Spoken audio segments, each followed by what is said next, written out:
Değerli arkadaşlar, dersimize hepiniz hoş geldiniz. Hepinize şimdiden başarılar diliyorum. Bu haftaki veyahut da bu videomuzda Vefaül Hayvan isimli metnimizi okuyup anlamaya çalışacağız.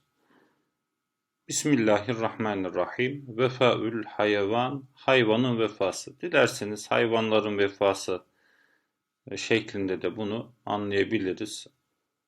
Sadakati şeklinde de anlayabiliriz arkadaşlar. Vefa, sadakat kelimemiz bu anlamları ihtiva etmekte. Tukaddimu el hayvanatul elifetü ahyanen durusen acibeten. Şuraya kadar anlamaya çalışalım.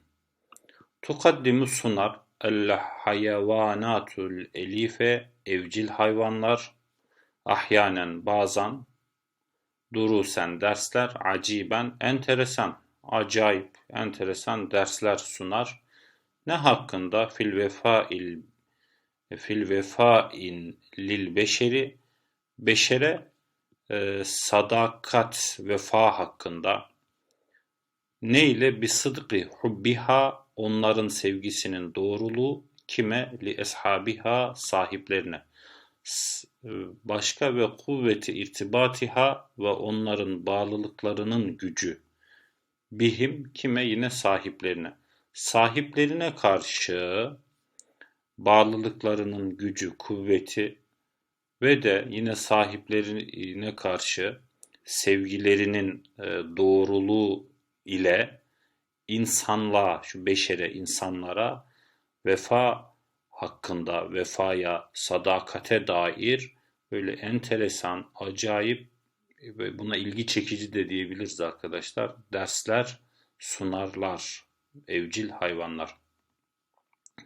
Vel a'cebu en acayibi min zalike bunlardan en acayibe en dikkat çekicisi en acayip olan şeyi de şudur.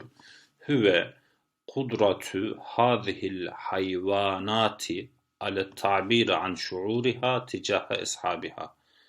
Neymiş? Kudreti gücüdür, kabiliyetidir diyelim arkadaşlar. Bu hayvanların kabiliyetidir. Neye dair? Ale tabiri ifade etme hususunda an şuuriha hislerine. Kime yönelik? Ticahe eshabiha sahiplerine. Sahiplerine karşı duygularını ifade etme kabiliyeti, hayvanların duygularını ifade etme kabiliyeti de bunlardan en dikkat çekici, en enteresan olanıdır şeklinde bu cümlemizi anlıyoruz. Fakat yafuku tabiruha an şuuriha şöyle diyelim. Fakat yafuku aşabilir, üstüne çıkabilir. Tabiruha hayvanların ifade etmesi an şuuriha duygularını neyin üzerine çıkacak? Tabir al beşeri insanların ifade etmesi an şuurihim duygularını. İnsanların duygularını ifade etmesinin üzerine çıkabilir. Nedir bu? Tekrar söyleyelim. Hayvanların duygularını ifade etmesi. Yani şöyle anlayalım. İnsanlardan daha iyi zaman zaman ifade edebilirler şeklinde anlıyoruz burayı. Muzari fiilin gördüğünüz gibi başına kat gelmiş. Buna biz ihtimal veriyoruz. İhtimal anlamıyla bunu tercüme ediyoruz arkadaşlar. Bazen olabilir, bazen şöyle olabilir, böyle olabilir şeklinde ara sıra böyledir gibi anlamlar verebiliyoruz. Devam ediyoruz arkadaşlar. Vel hakikatu gerçek enne kıssese vefail hayvanat li ashabiha la tentehi fi kulli zemeni ve mekanin. Vel hakikatu gerçektir. Bu gerçek olan şey ne? Enne kıssese vefail hayvanat li ashabiha hayvanların sahiplerine karşı ya da sahipleri için sadakat hikayeleri la tentehi bitmez fi külli zemanin ve mekanin her zaman ve her mekanda bitmez, son bulmaz. Yani her zaman her yerde vardır şeklinde anlayabiliriz. Fakat zekera bahsetti sahibi kitabı ricalun havle rasul. Bunu mahki okuyoruz arkadaşlar. Peygamberin etrafındaki adamlar isimli bir kitap yazarı bir şeylerden bahsetmiş. Bakalım neden bahsetmiş. Halit bin Muhammed Halit isminde bir yazar bu kitabı. Yazarı da arkadaşlar. Dilerseniz internetten bakabilirsiniz. Bu ricalden de kasıt kanaatimizce Peygamber Efendimizin sahabeleridir. Evet, bu kitabın yazarı bahsetti. Neyi bahsetti? Enne ferasas sahabiyyil celili Halid İbni Velid, celil, değerli sahabe Halid bin Velid'in atı, arkadaşlar ferasa at, halaat çıkardı, rasa neha yuralını, yevme vefatihi, Halid bin Velid'in vefat ettiği gün yuralını çıkardı. Lemma ra'etil muslimine, gördüğünde, Müslümanları gördüğünde, nasıl gördü Müslümanları? Kad haracu fi cinazetihi, Halid bin Velid'in cenazesini taşırken Müslümanları gördüğünde ne yaptı? Yularını çıkarttı. Ve rahat, başladı. Terkuzu, koşmaya, halfehum, Müslümanların peşinden, verae cüthmani sahibiha, sahibinin cesedinin peşi sıra, yani sahibinin cenazesinin peşi sıra Müslümanların peşinden koşmaya başladı. Felemma vasalet, vardığında, inde kabrihi, şöyle diyelim, sahibinin yani Halid bin Velid'in mezarına vardığında, levvet bir ra'siha, arkadaşlar, kerrayeti, levvet eğdi bir ra'siha, başını, kerrayeti bir bayrak gibi. Başını eğdi, başını büktü. Ve saluhat, ve salahat, kişnedi, kethiran, çok kişnedi, çokça kişnedi. Misle ma kâne tesna'u ve huve fevka zahrihi.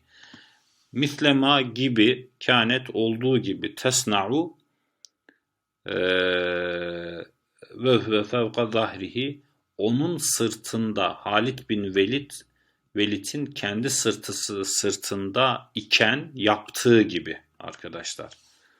Mislema kânet tesna'u, yaptığı gibi, ve huve fevka zahriha, onun sırtında iken. Kimdi bu onun sırtında bulunan? Halid bin Velid. Sahibi Halid bin Velid kendisinin sırtında iken yaptığı gibi çokça kişnedi, çok kişnedi. Ve rahat, yine başladı diyoruz arkadaşlar. Ve ayneha, onun gözleri de alel kabri, kabrin üzerindeydi. Yani gözleri kabre bakarken başladı. Neye başladı? Ta'lu, kaldırmaya, bir ra'siha, başını, ve tahbidu, indirmeye. Yani başını kaldırmaya ve indirmeye başladı. Tülevvihu li seyyidiha, arkadaşlar, e, efendisi için, seyyidiha li seyyidiha, sallayarak, yani başını efendisi için sallayarak indirmeye, kaldırmaya başladı. Ve keenneha, sanki o at, tüeddi lehu tahiyyetel vedai, sanki ona, yani Halid bin Velid'e veda selamı veriyor gibiydi. Tümme sonra vakafet, durdu, sakineten, sakin bir şekilde durdu, ve dumu'u, gözyaşları, tesilu min ayniha, gözyaşları gözünden akarak sakin bir şekilde durdu. Neden dolayı? Hüznen, üzüntüden, ala firakihi, sahibinin ayrılığına, üzüntüden gözyaşları akarak, akar bir şekilde, hareketsiz olarak durdu. Bekledi diyebiliriz. Ve zallet, devam etti, inde kabrihi, kabrin yanında. Yani kabirde kalmaya devam etti. Keenneha, sanki o at, tufaddilu, istiyor, el mevte ma'ahu, sahibiyle birlikte ölmeyi istiyor, ala al hayatı bidunihi, onsuz bir hayata, şöyle diyelim, faddale ala, tercih etmek bir şey arkadaşlar. Onsuz bir hayatı onunla ölmeye tercih ediyor gibi idi. şeklinde anlıyoruz burayı. وانتشرت مؤخرا صورة لجمل في مدينة الجليل بفلسطين. وانتشرت yayıldı. Muakharan son zamanlarda diyoruz arkadaşlar.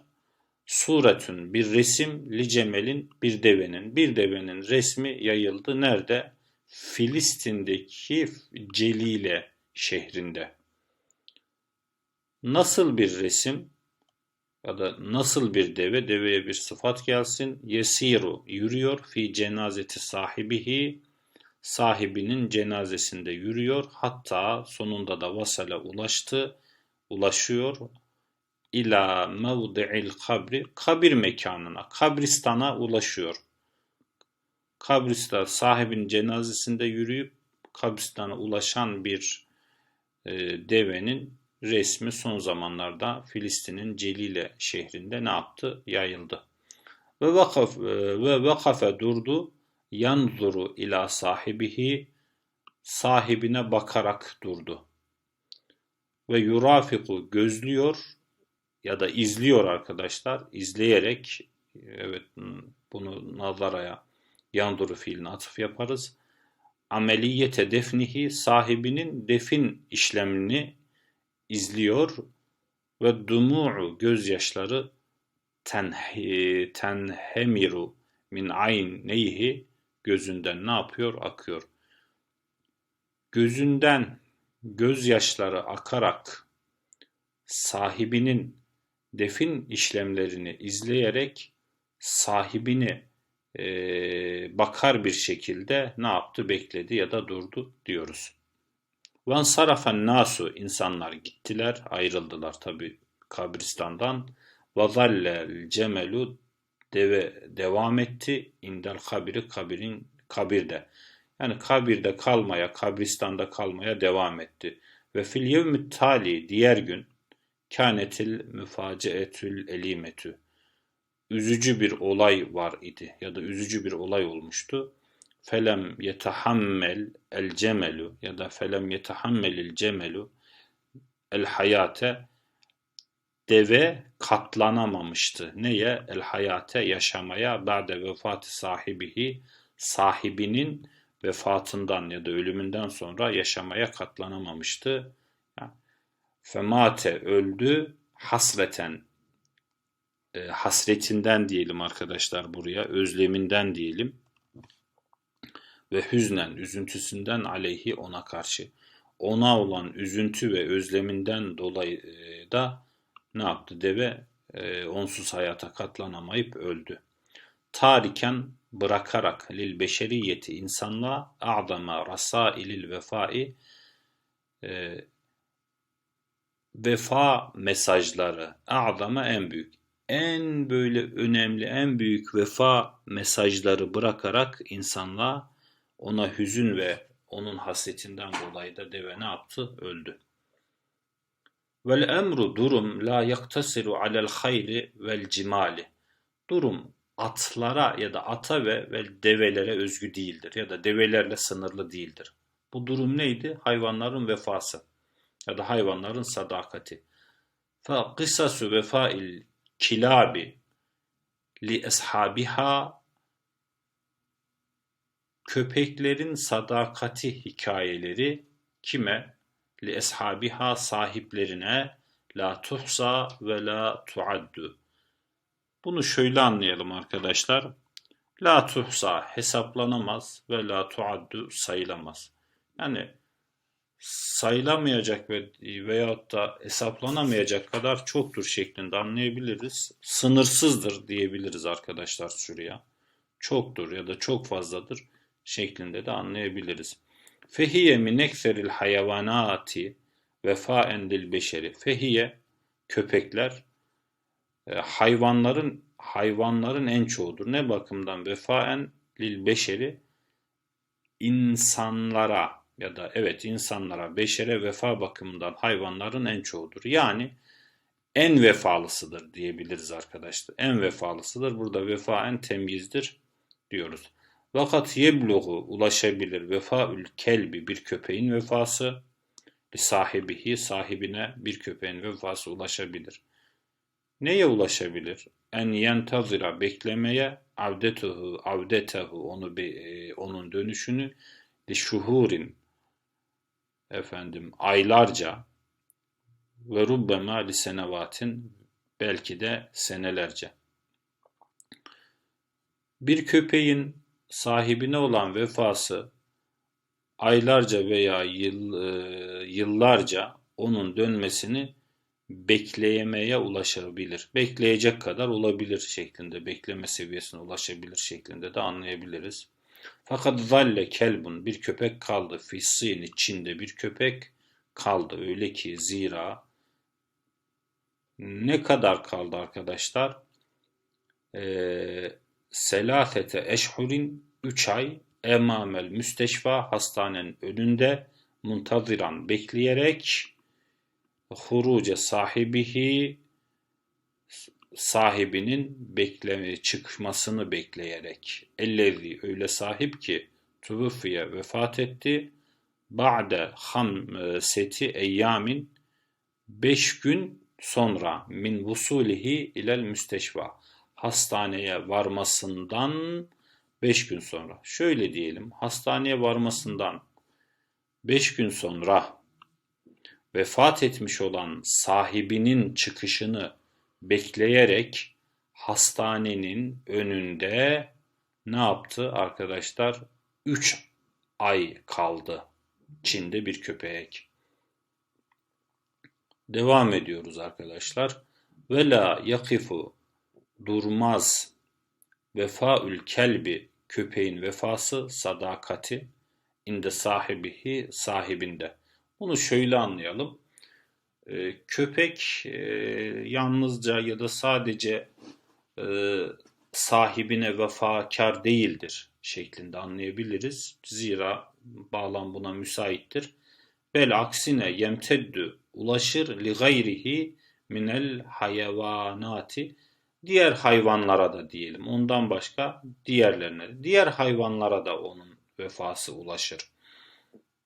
Diğer hayvanlara da vefalı davranabilir deriz. Fakat zekera, bahsetti.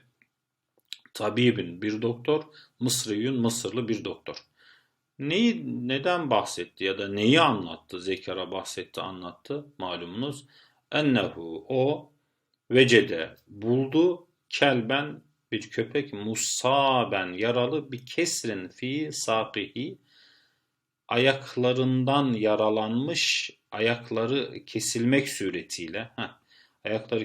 suretiyle yaralı bir köpek bulduğunu anlattı diyelim arkadaşlar. Fe ahadehu, onu aldı, ahade ila, onu götürdü demek arkadaşlar. Onu götürdü, iadetihi el hasati, özel kliniğine götürdü ve alecehu, ve de onu tedavi etti.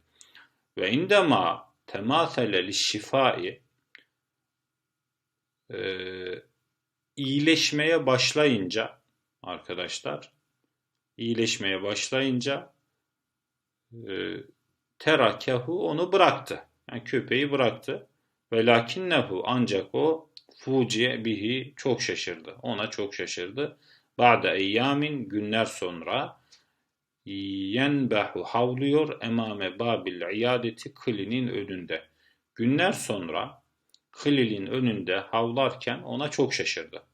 Felemma harace lehu, onun için, yani köpek için dışarı çıktığında, vecede ma'ahu, o köpeğin yanında buldu ya da gördü diyelim arkadaşlar. Vecedenin malumunuz gördü, anladı, fark etti anlamları var. Kelben ahara, başka bir köpek, cerihan, yaralı. Yaralı başka bir köpek gördü onun yanında. Kat eta bihi, onu getirmişti. İle tabibi, doktora, li yualicehu, tedavi etmesi için. Tedavi etmesi için doktora getirmiş olduğu yaralı başka bir köpek onun yanında ne yaptı? Gördü. Doktor ne yaptı? Dışarı çıktığında.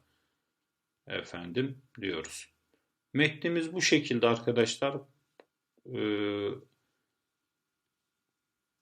Kısa bir metin idi. Hayvanların vefasına dair bize güzel anekdotlar sunan bir metindi. Keyifle okuyacağınız kanaatindeyim. Sizi çok zorlayacağını da düşünmüyorum. Ama biz yine şöyle yapalım okurken. Önce kendiniz cümle cümle anlamaya çalışın.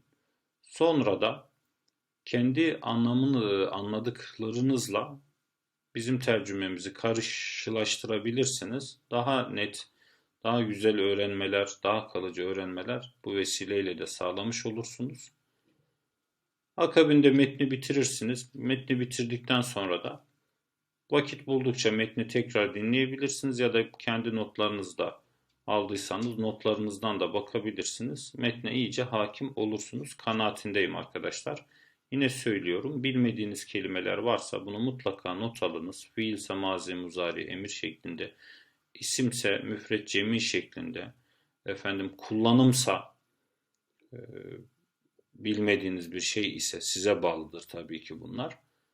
Bu şekilde terkip olarak da notlar alabilirsiniz ve bunları süreç içerisinde tekrar ederseniz hem Arapçanızı geliştirme adına hem de metne daha iyi nüfuz edebilme adına size katkı sağlayacaktır. Daha fazla uzatmadan ben dersimizi burada bitiriyorum, sonlandırıyorum. Bir dahaki dersimizde görüşmek üzere. Küçük bir hatırlatma. Kanala eğer abone değil iseniz kanalın büyümesi adına kanala abone olmanız da kanala katkı sağlayacaktır. Hepinize başarılar diliyorum.